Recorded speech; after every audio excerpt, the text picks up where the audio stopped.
Zalman? Yes. Yeah, hi. How are you? How are you? Doing good, Baruch Hashem.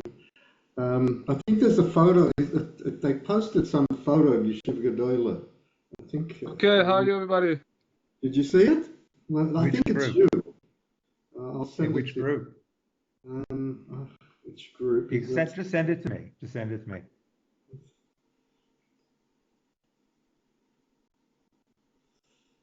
Where did I see it?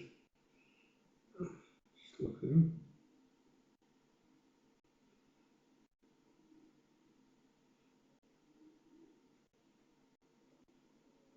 Hi, Rabbi.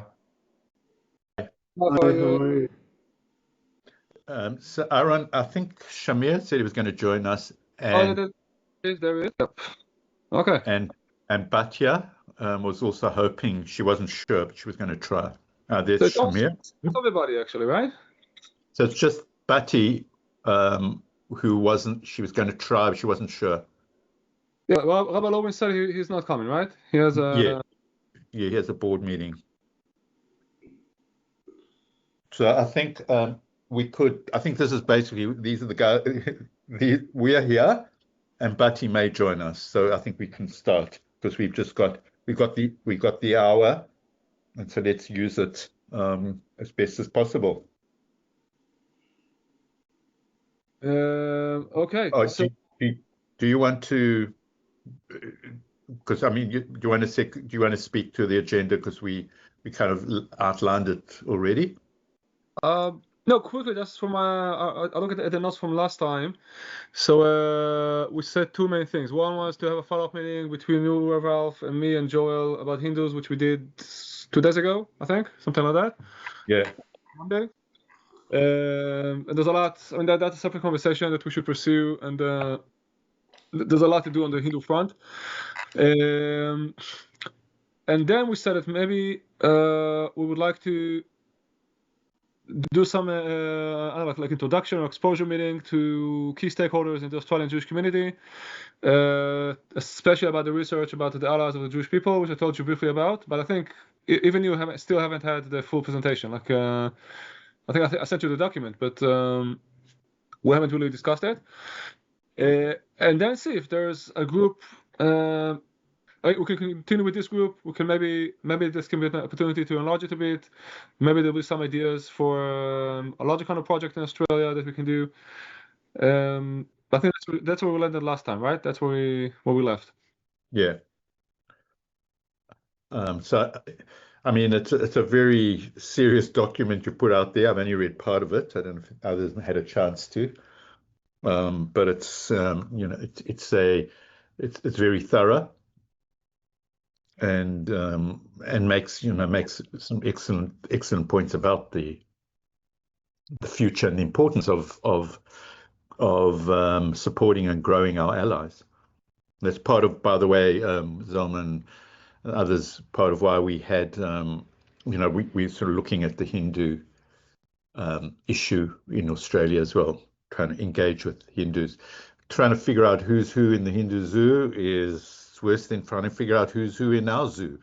It's like, for an outsider, it's very complex. But I think we can with some practical ideas. I mean, yeah. I think that for the long term, starting some sort of fellowship programs or education. I mean, you need to build the capacity. You cannot jump to full-fledged cooperation when they don't have the capacity to. I mean, they don't have the infrastructure that you have, like in terms of organizations and. I mean, with all the mess in the Jewish world, still it's very well organized compared to almost any other social group.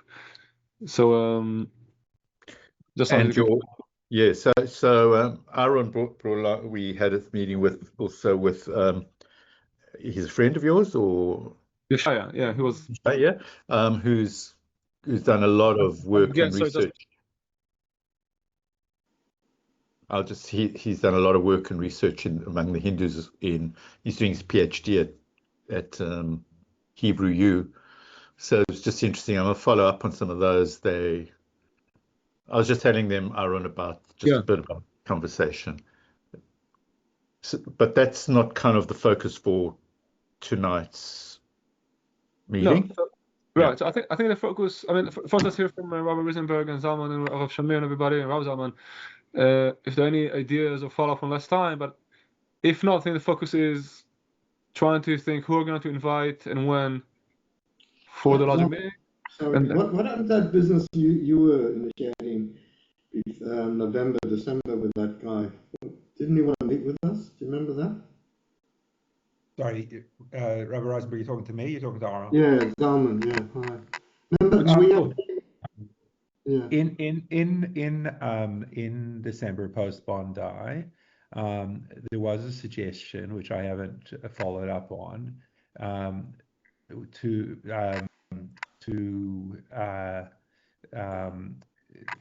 Shadi Al Suleiman, the president of the Imams Council. He obviously, after Bondi, he reached out to the Jewish community, to myself, and he wanted to show condolences, and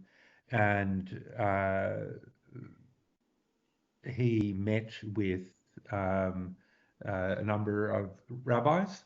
We had it was a delegation of about 7 imams who came to Central Synagogue, and they met with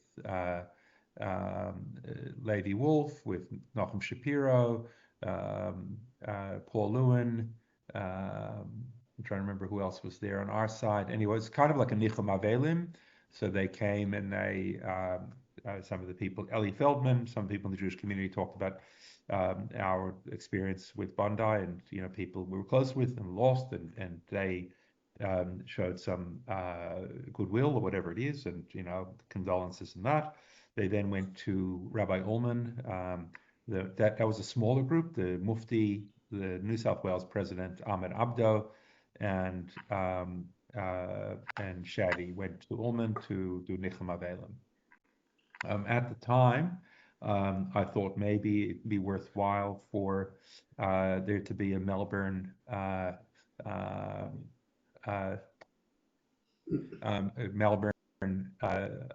equal sort of meeting. I then went overseas, and then things started to unravel with Muslim leadership. There was a sense that they were being blamed for Bondi. They felt that they shouldn't be blamed. I mean, Jonathan Sachs's concept of taking responsibility and differentiating between blame and responsibility was certainly not something that they were able to embrace. So it's fallen to the back burner. I mean, so they backed off because they felt that the Jewish community is now blaming them? No, they didn't back out. I just put the brakes on it because I just wanted to get a bit more clarity about where to go with it, and then it just got busy. So and then it was Ramadan, so they were a little bit busy. It just there was a little bit of a lack of clarity post Bondi. I thought that there was a greater opportunity for an awakening on the part of Muslim leadership to recognize that lo zu haderech, and that the incitement against Jews and the rampant hatred of Jews in the Muslim community in Australia was something that they would feel responsible to address. There was a conversation with Shua Solomon, and this was confidential just for the rabbis here, but there was a conversation also with Shua Solomon, with the 2 presidents, where he asked them if they would take responsibility for what had happened. The national president, Shadi, said no. I then made the observation that sometimes at the Muslim, Jewish, Christian sort of events, you'd have the Turkish professor from the Christian speaker would stand up there and say, Ashamnu Bagadnu, and the Christian church has done all these terrible things to the Jews over millennia, and we apologize. And then you'd have a Turkish professor who barely speaks English, and he gets up and says, Islam is wonderful.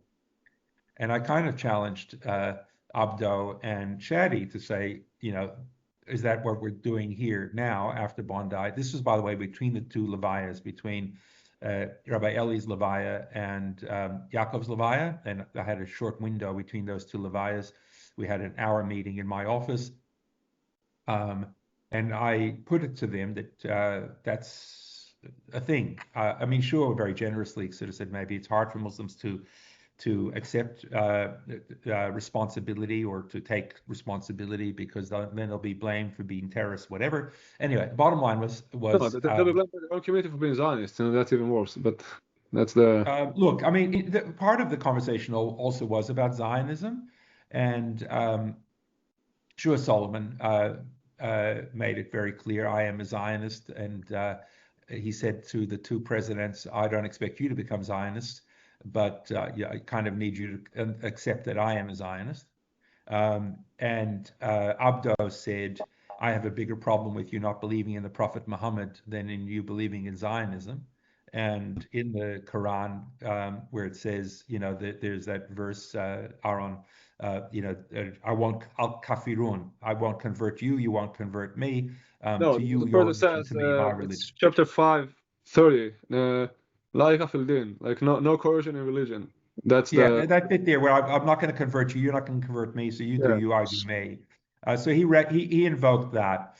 At the time, post Bondi, verse sorry. 5:2021 and 17:103 are very Zionist and speak about Israel coming back. The people of Israel coming back to their land, but they won't. He wasn't. He was referring to that al kafirun, about that idea that of tolerance and coexistence, and that just as Muslims can live with people not believing in their precious prophet, they can also live with people having different beliefs, political beliefs. That was what he said at the time.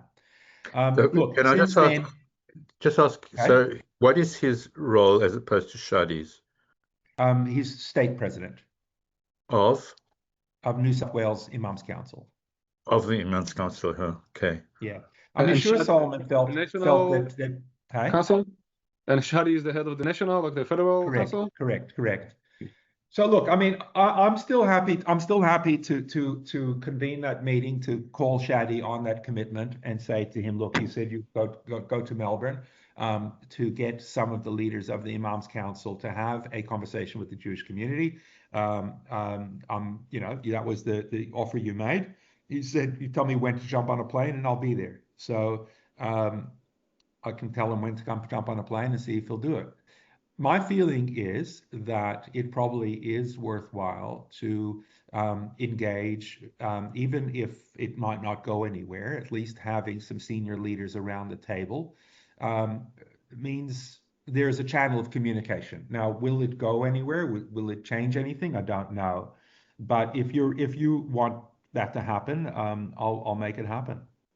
So I think Shamir's got his hand up. Shamir? Shamir? Yeah, maybe not. But to respond, I don't know. Also, be interesting to hear what Aaron. But I think that that if he's willing to come and have that conversation, it is. I think it would be helpful, even if nothing comes from, because getting together with any of the imams here is nigh on impossible. I have tried.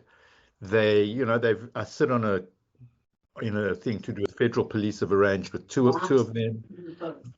And Shamir, you there? I'm going to meet. Okay, he's in it. Yeah. Yes, I am. I was just waiting for you to finish your thought. Okay, so let me just finish this. And so just saying that it's been really difficult to get any of the imams to have any kind of real conversation with us. And so I think, and it'd be interesting to hear what the others think, but I think that would still be a useful exercise. At least we have tried. I'll let Shamir speak. I'm just wondering, for Rabbi Zalman, whether there was any contact with these imams since things heated up with Iran, even of digital contact, and if so, what were the nature of them?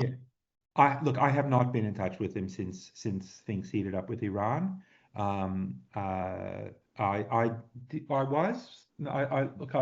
was at iftar.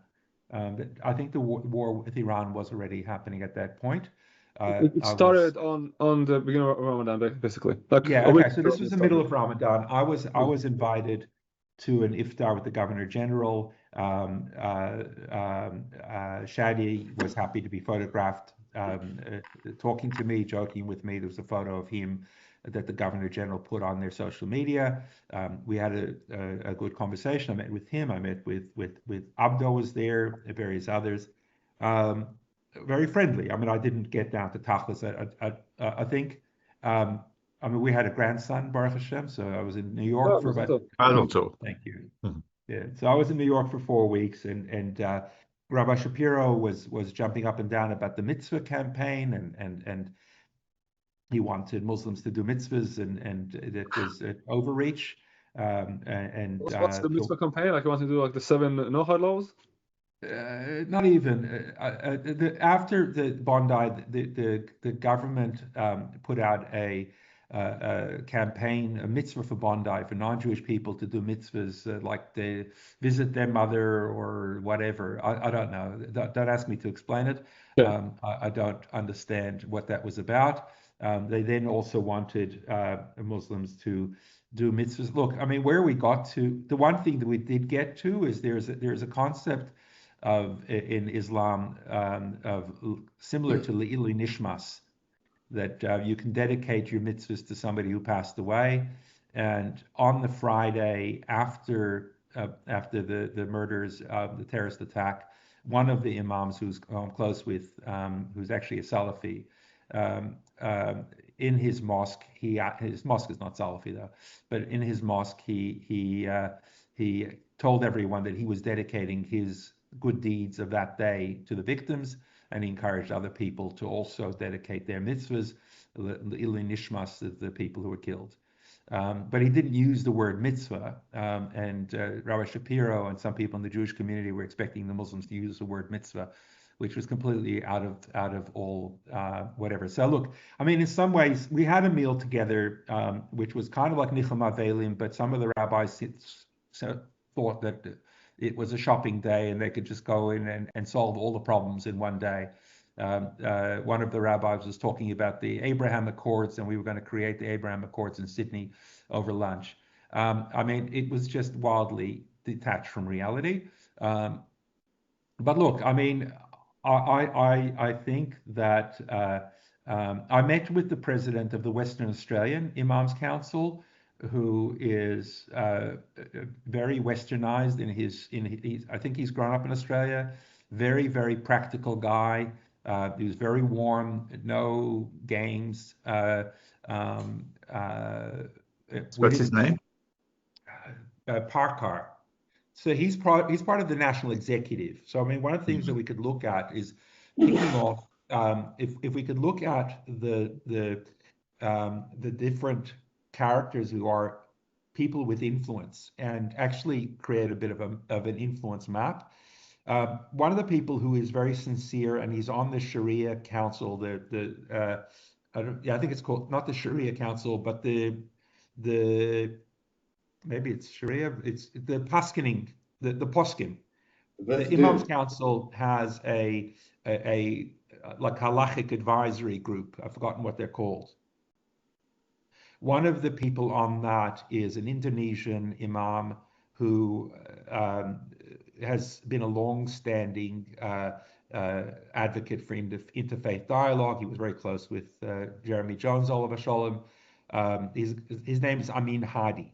Now, Amin Hadi is no games, no BS. I'm sure you've come across him, Ralph.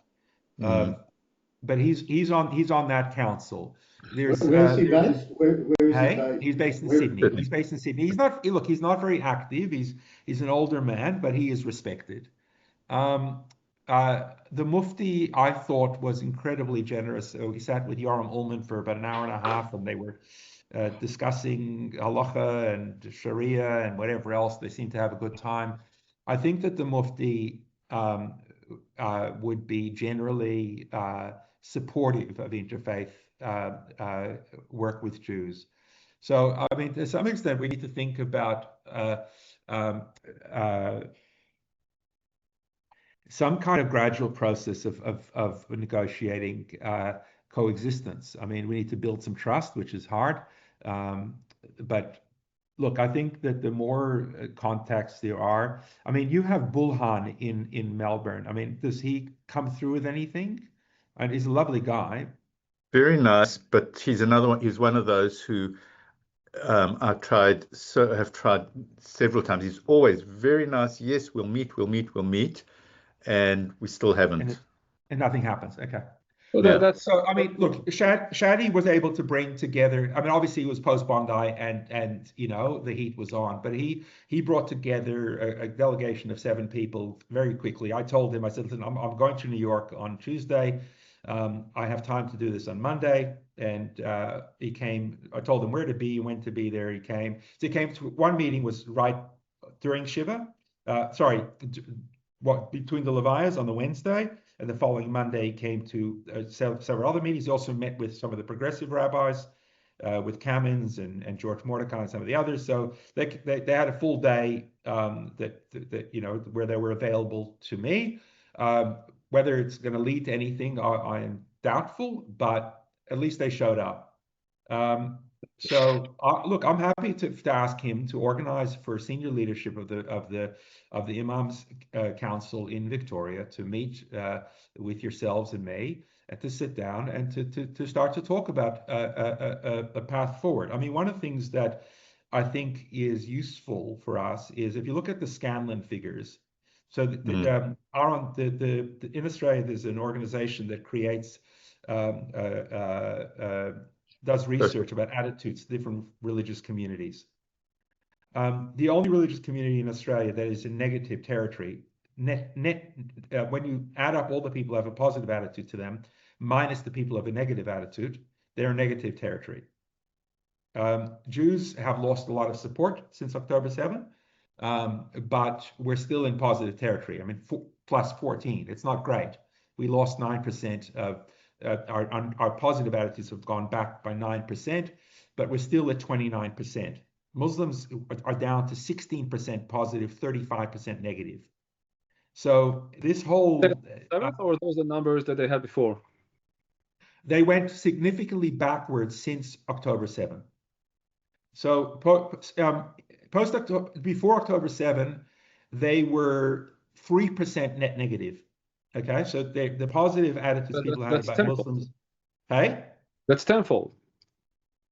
From in 3 a to sense. 5. Well, I'm saying net. So before, so the difference between in 2023, they had 27% negative. That's gone up to 35% negative. Their positive has fallen from 24% Can you send that to link 16%. on the group so I can look at it later? That's very interesting. Yeah, sure.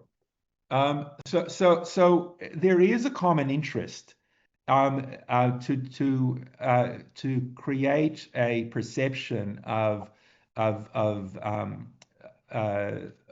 put it on the group, a perception of coexistence, because what a lot of Australians are not interested in the nuances of October 7. What they want, what they're sick of, is the sense of division in Australia, and it's hurting them more than it's hurting us. I mean, we're not in a good position, as I said. We've got 16 negative versus 50 negative versus 29% positive. So our net positive of 14%, which is very schwach, but at least it's positive. We're in positive territory along with the Hindus. The Hindus are also in a very similar position to us. So it's all gone backwards. All the religions except for the Buddhists, even the Buddhists have gone backwards a little bit, but everybody else has gone significantly backwards in the last 2 years. The Sikhs, the Hindus, the Jews, the Christians, and the Muslims. Okay, now the question I would ask, I mean, first there has to be a strategy. I mean, all those meetings, and that's how we try to at least structure our work, and we're very wary of what we call interfaith, which is just random meetings between religious leaders, which is truly endless. It's a rabbit hole that has no end. You can have meeting after meeting after. It's a bottomless pit. It's a huge time commitment, and it's nice, and sometimes it's even exciting. It can be interesting, but if it doesn't tie into a strategy and some clear goals, then it could be at best ineffective, at worst even counter-effective. So the question I would ask is, I mean, I can see what they can gain from that. Like, they need to raise their net score. They need to get their government off their backs. If the government is doing anything, I'm not sure it's doing anything, but to the extent it can do something. It is giving them money. No, I meant something to restrain them, not not to encourage them. I mean, maybe the Secret Service is now looking better into mosques and what they teach there, and why. How could this happen in Australia? So I totally I get what's in there for them. Plus, they must have some sort of a human conscience, and they don't want to be on the bad side, and that can also be part of that. I don't know Shadi. He might be just a good person who doesn't want to be on the wrong side of history. Maybe he wants an Islamic caliphate, but he doesn't want innocent Jews killed along the way. Well, the question we need to ask ourselves is, okay, we know what we can give. Like with the Hindus, Ralph, we know what we can give. They need our organizational skills and support and knowledge. They also want our money, but that's not something we should keep internally. They have their own money, and they have quite a lot of that. But what's in it for the Jewish community? And I think that's important, not just both like strategically, but also for you as rabbis in Australia. You don't want to burn your reputation in the Jewish community and be portrayed as, useful idiots in the service of the Muslim Brotherhood. And so, for example, I would not expect them to say that they can prevent the next massacre, because the terrorists don't ask Shadi. I hope they don't. If they do, then that's a matter for the police. But I assume they do not ask Shadi, should we kill on Monday or Tuesday? If they want to kill, they kill. If they have the capacity, the weapons, the motivation, they'll just do it. And they're not asking their imam whether to do it or not. What Shadi and Abdul and those people have some control over is the public opinion, public discourse, what's being taught at mosques, what's being taught at private schools, if they have private Muslim schools, I'm not sure. Or maybe they have some sort of Sunday schools or any kinds of educational institutions. They've got schools, what do they post on their media? Now, and again, I don't expect them to post Zionism, although I can argue that Islam has very deep Zionist roots, but that's not going to convince them at this point. That might be on a later phase. But the question, are they going to post on their Facebook, on their Instagram, on their sermons on Fridays? Can they commit to, I don't know, like 5, 6, 10 posts a year, something substantial that we can say, okay, we've given them good follow-ups that can raise their positive attitude, and they've given us that they're trying at least to push their community in the direction of anti-violence, or at least let's be indifferent to the Jews. Let's not kill them. I mean, so that it's a good question. So I mean,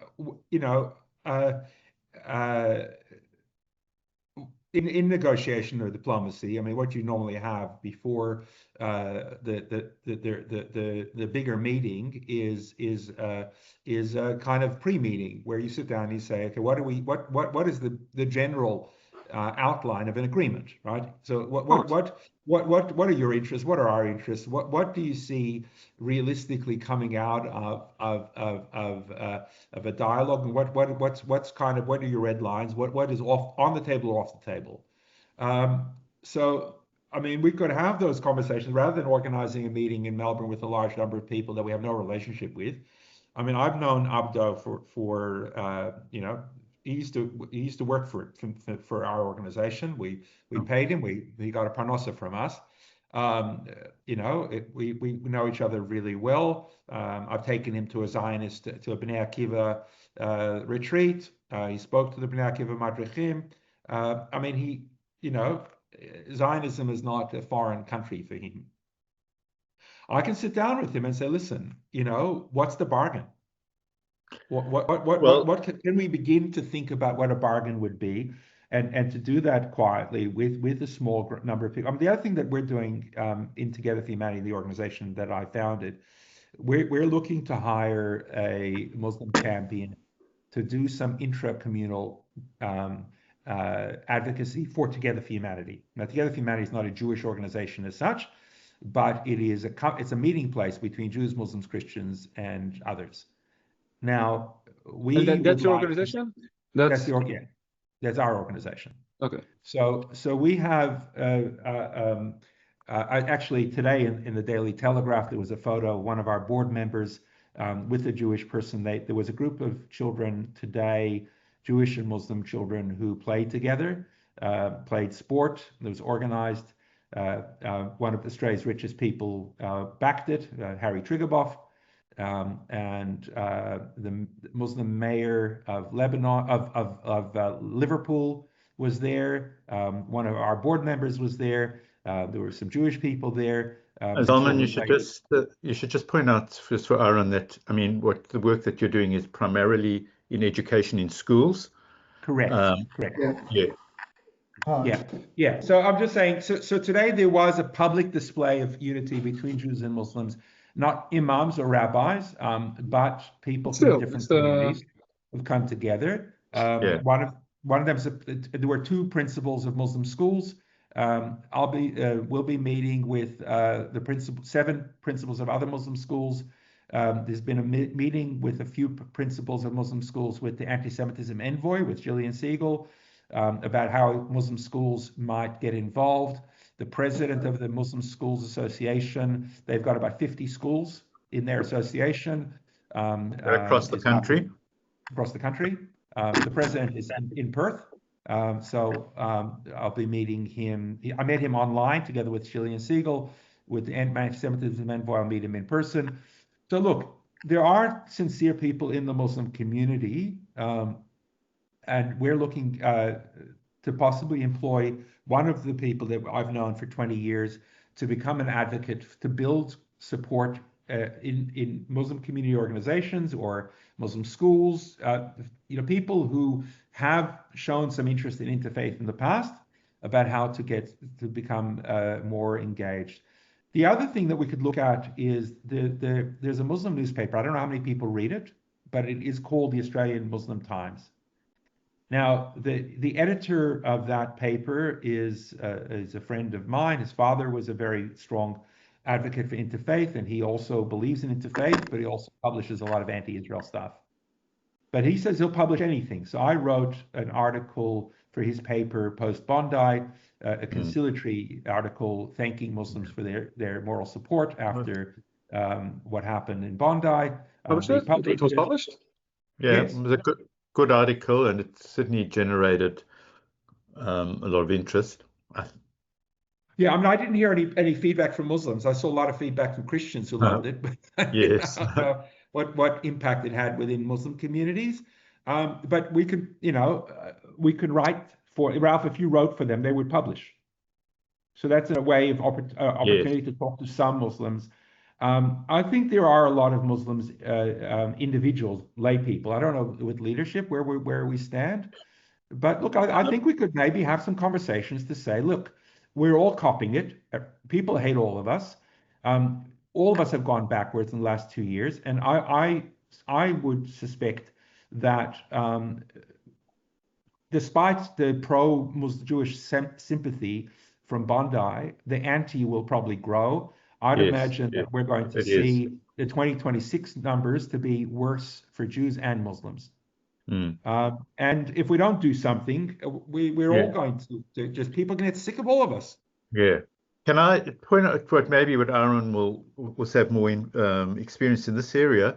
But we had, when they brought out the people from the leadership from, I don't know if you met them, the Europeans who came out after Bondi, 6, 7 European leaders from England, from France, and other places to speak about anti-Semitism across how they're dealing with it.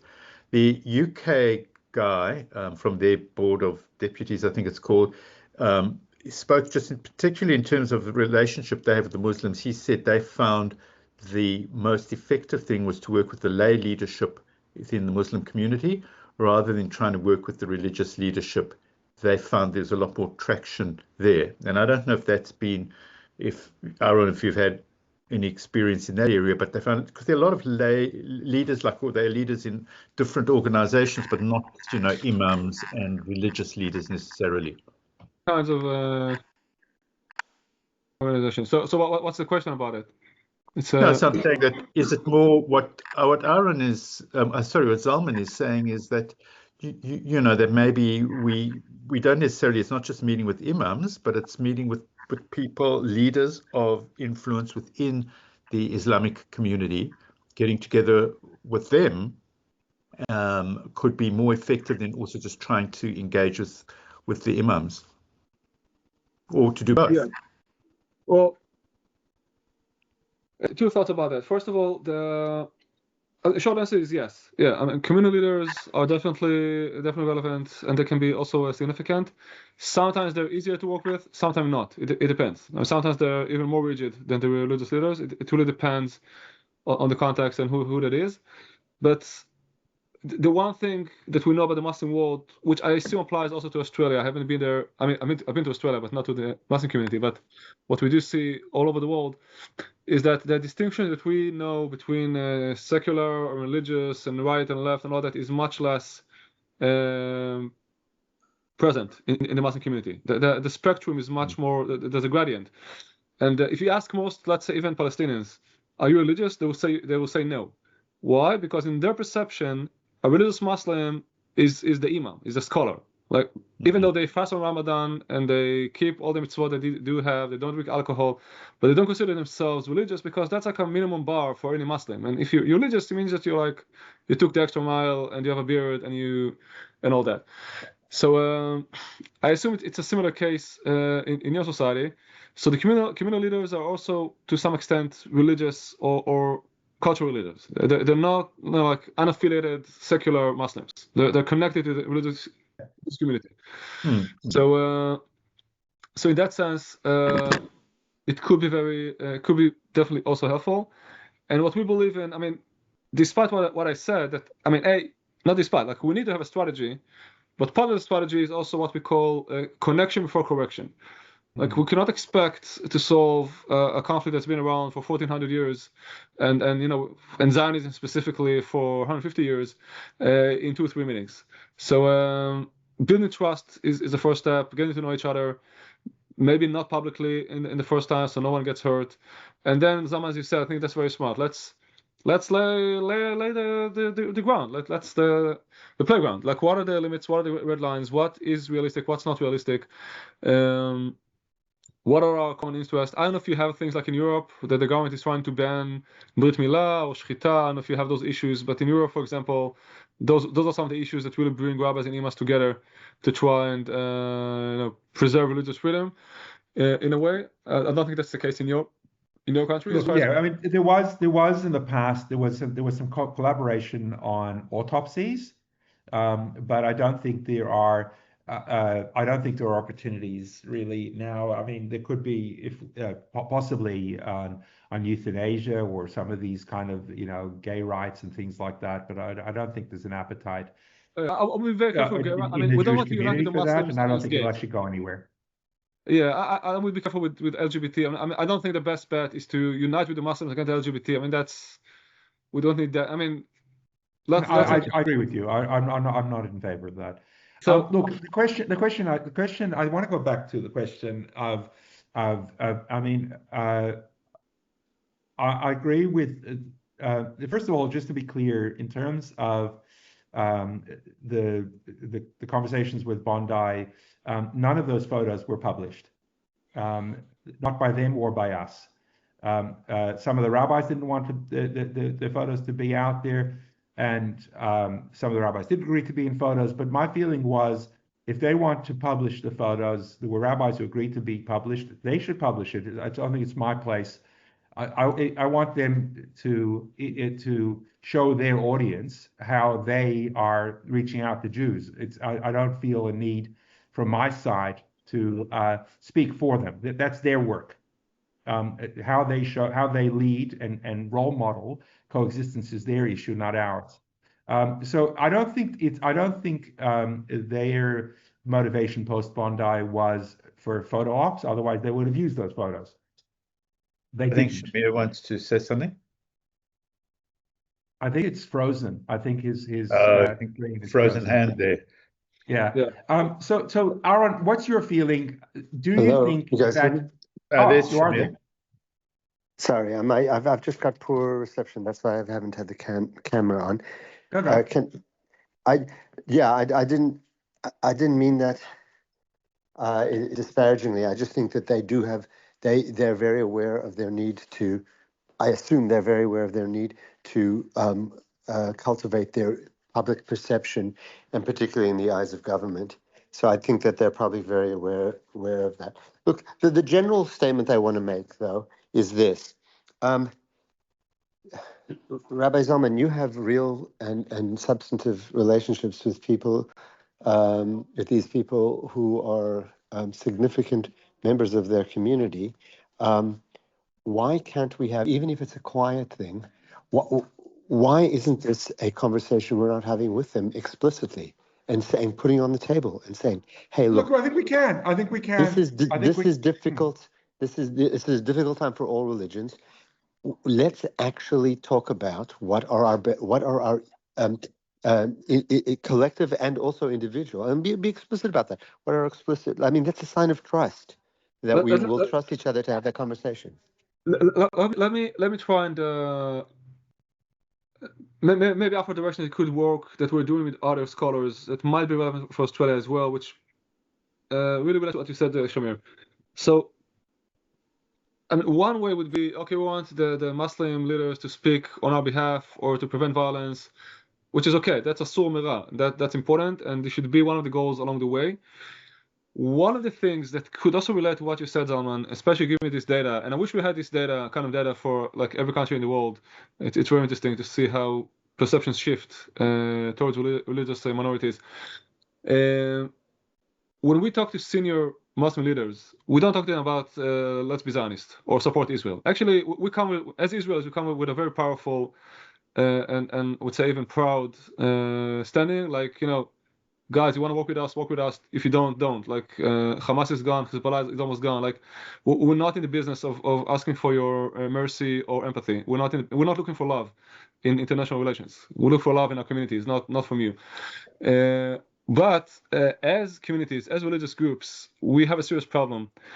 And the question we ask them is, what's the blessing of your religion and our religion and religions in general to humanity? So like what's in it for humanity to have Islam? If Islam was gone, what would be missing? If Judaism was gone, what would be? Now we have a very good answer, I think, about Judaism. Okay, I assume we have, and you'll be surprised that in many cases, this question sort of like gets them stuck. Like they don't have a good answer up their sleeve. I mean, if they're honest, of course there'll be those like the joke you said about, oh, Islam is great. Okay, Islam is a religion of peace.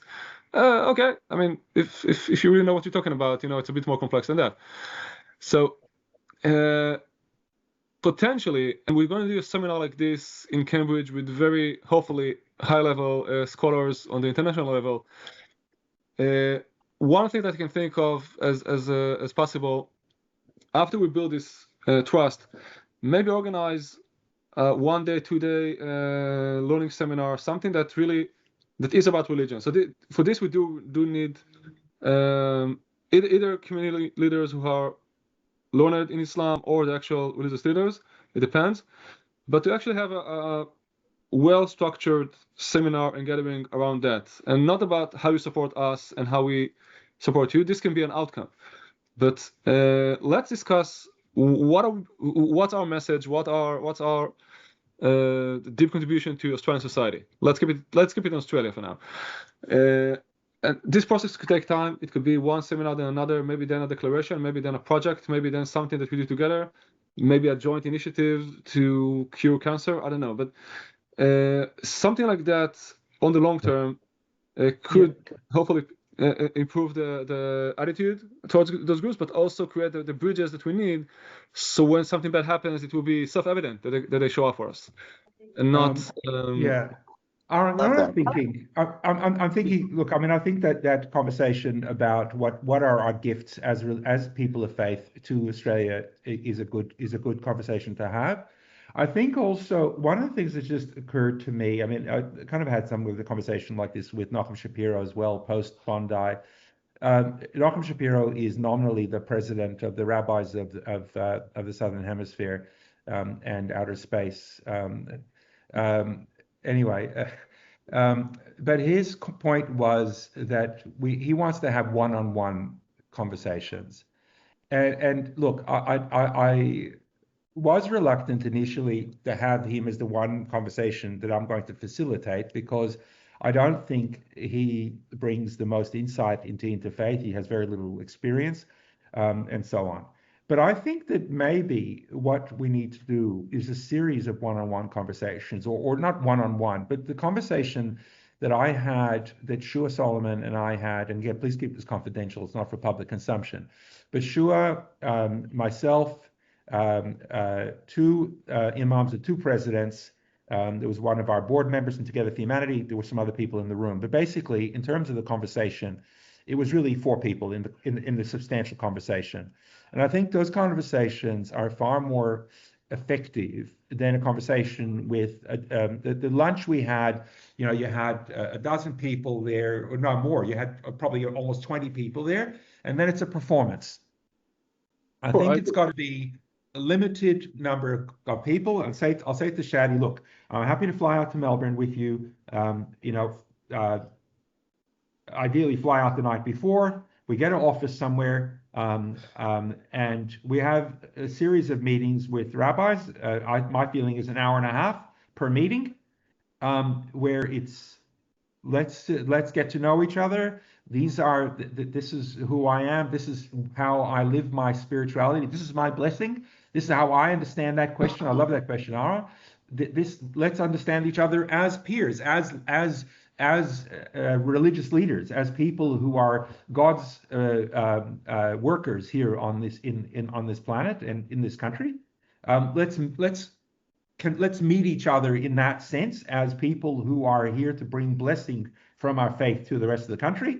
Let's talk about what are some of our concerns are, what is some of the common ground, and what are some of the concerns, what are some of the questions, and what are some of our thoughts about how we can go forward without necessarily getting to a tachlis negotiation, because we do need to build connection before we can correct anything. So it's going to take time. But at least there is an honest conversation of people getting to know each other, and some will click. I mean, Shua clicked with Abdo, not with Shadi. He didn't like Shadi. I personally like Shadi, you know. So there are different people that form connections. Go ahead. Yeah, we've just got limited time, so let's just be maybe just focused now. I like very much what Zalman is saying as well, keeping it really small, keeping it very focused, because it's really about another way of saying what you're about connection. It's about building relationships. You know, we got to start somewhere, and if the people who are knowledgeable and who want to build relationships, and asking some of those kind of questions, like which Aaron being guided by those kind of questions, I think would be very helpful. But I think that you've got to keep it small, not 20 people. After you have a relationship, then far down the line, you can get those 20 people who met personally, then get them in a room together. I totally agree. Otherwise, what you get is very superficial and very peace, love, tolerance. My religion is a religion of peace. Your religion is a religion of peace, and we don't. That's a waste of time. That's it. Okay, so I don't want to. I just want 2 points. I mean, this has been recorded by AI, but I'm just coming back to Aaron's point. It's only on my system. Don't worry, I'm not. No, but at the end of the day, I sort of identified this one-on-one as possibly a next step. But Aaron's point was for the outset: where's this going? That it shouldn't be interfaith and not. Yeah, but we don't know. Look, you know what the Aboriginal people say. Hang on. Yeah. Well, that's a concern. I mean, there has to be some type of, I thought, strategic plan. I mean, I'm just coming back to, Aaron's got a wealth of experience, certainly you have. I mean, if we're making the step, okay, in your mind, what's step 2 then? After we have the coffee, after we make the connection, you don't want to be sitting at the table and scratching your head. At least let's understand where we're going. So, I mean, we may not get there, but at least we're going to have some type of strategic plan. So that's one thing. I mean, the other point is we're excluding, if we're looking at faith contributions to Australia, well, we're excluding the Christians. I'm not saying we have to include them, but I mean, if somebody wants to comment on that, Yeah, I think if you like this idea of again that the blessing or the contribution to society, so it starts with one-on-one conversation, then it can lead to this larger gathering, and the strategy is to do something about it. I don't want to decide in advance what it's going to be, because they also have a skin in the game. They don't need to feel, or they should not feel as if they're like being brought into a process that somebody else owns. They need to have ownership of the process. But the idea is to, at the end of the day, do something which is somewhat practical. It can be education and declarations or social media. It can be a project. It can be something that brings to the public a message, which again goes beyond peace and love, or we don't want to kill each other. Like yeah. So can I say, look, can I say this? One of the things that is happening in Australia at the moment is the government has woken up to prejudice, and the Australian curriculum, what children need to learn in schools. In the next 2.5 months, there will be a response to how the curriculum should change. I met with the CEO of the Australian Curriculum Authority last week. He is very determined to change it. I don't know what power he has, but there is certainly, post-Bondi, the Australian government recognizes that we have a serious mess here in this country, and there is an appetite for change. Every month, the key bureaucrats of the education departments of every single state in this country meet with the anti-Semitism envoy and the people who are responsible for curriculum, senior bureaucrats. It's a very, very high-powered meeting. They meet once a month to look at practical ideas of how to improve things. This will, now the Islamophobia envoy's report has not been responded to by the government, but it will be shortly. And what they will respond to him will be similar to what they've said to the Jewish community. There's going to be overlap between, because the momentum for fighting anti-Semitism at that high bureaucratic level is unstoppable. Not unstoppable, but it's very substantial. So I think that there's going to be some opportunities with schools where there's going to be pressure. There's going to be a need to be seen to be doing something. And I think that I agree with you, Aaron. They need to own a process. So a strategic plan needs to be developed between the two communities. I mean, I wrote a strategic plan. I wrote a strategic plan months ago. I'm happy to share it again.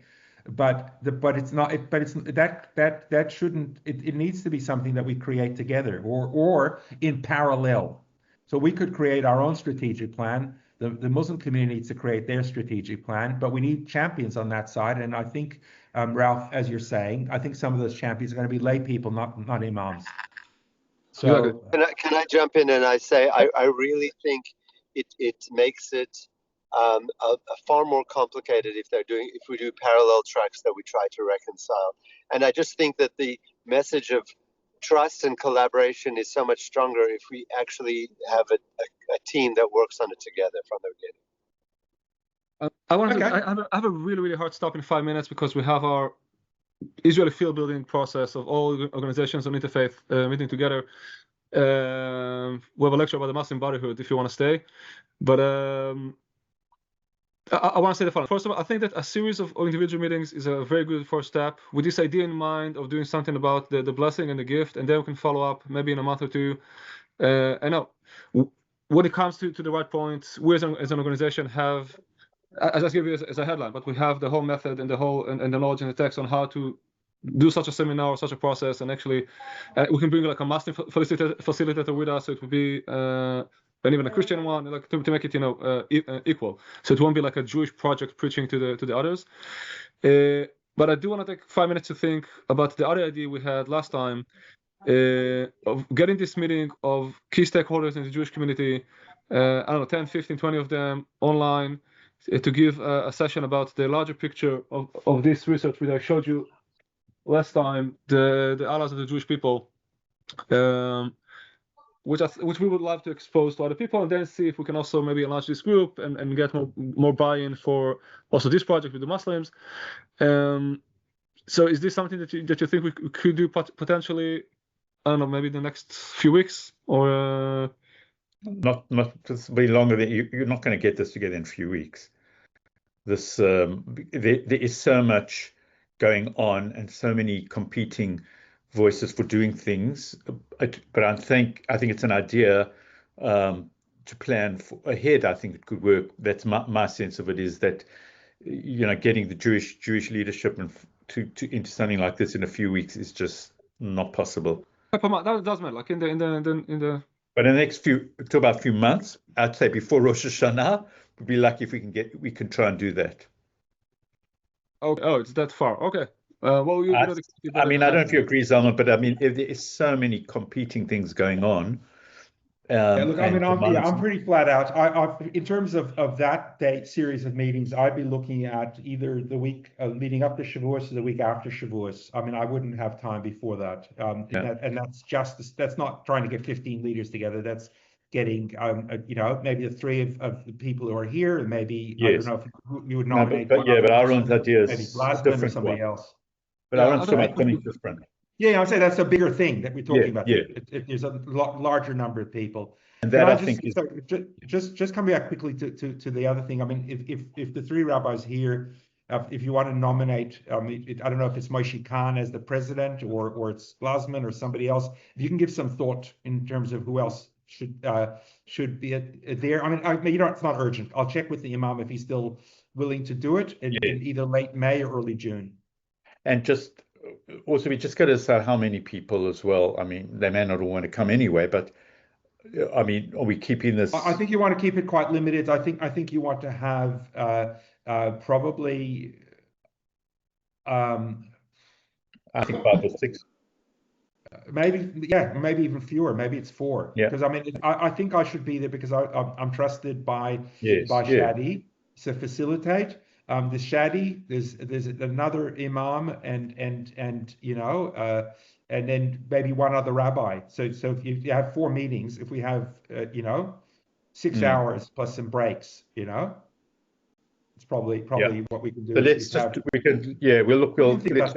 among ourselves here, and that's been very helpful. And Aaron, we can talk more about what you know about how to get this across to Jewish leadership, the project. But I think look for it later. That's later in the year.